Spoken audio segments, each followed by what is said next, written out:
Now, in the Sikh tradition, hukam is one of the most fundamental ideas. It's by aligning with hukam that we can conquer the ego. It's by accepting hukam that we can live in peace. And a lot of times there's a debate, like, well, does hukam mean that everything is predestined and it doesn't matter what I do because it's all in hukam? And there's a line in Japji from the 20th Pauri that I think illuminates this issue very beautifully. The line is, Ape bij, ape hi kaho, Nanak hukami avahal jaho. Sorry if my pronunciation is, a little off, but this is the line.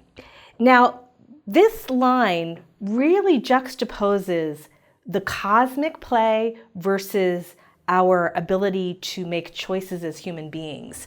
Okay, so ape is, in this phrase, it's used as a pronoun, like you yourself, as a human being. You, who's talking to you. Bij is to plant, the seed. Okay, you, he is another emphatic word. It's for emphasis, like indeed. Kaho, eat. Okay, so this line is saying whatever you plant, you are actually going to have to eat. In other words, Guru Nanak does not absolve us of responsibility. We have a certain ability to cultivate habits, to do certain disciplines. We can make choices. And as we sow in our life, whatever we sow in our life, we are going to get that crop. We can't sow, poison and expect to get nectar, right? So he says, you as a human being have a role to play.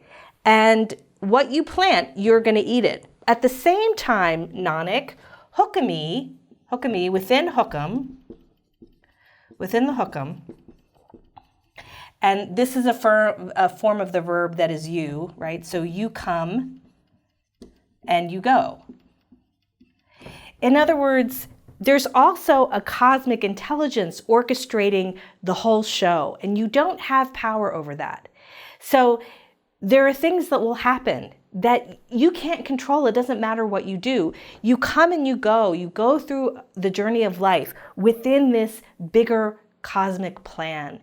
And things will happen that you have no control over. You'll encounter things. That's all part of hukam. So hukam absolutely exists as the realm of the unknown that we have no control over, that we need to be surrendered to. Yet at the same time, we have the power to cultivate personal habits, to cultivate our mind, to cultivate our discipline. And in that sense, how we manage ourselves through the experience of hukam in life comes from what we plant, and that's then what we receive. And there are so many beautiful spiritual stories that illustrate the difference between, two people who might encounter the same circumstance, but based on their habits, they reap a different benefit or reap a different tragedy from the exact same or very similar circumstances. So this is a way to approach the idea of hukam versus free will that may be of use.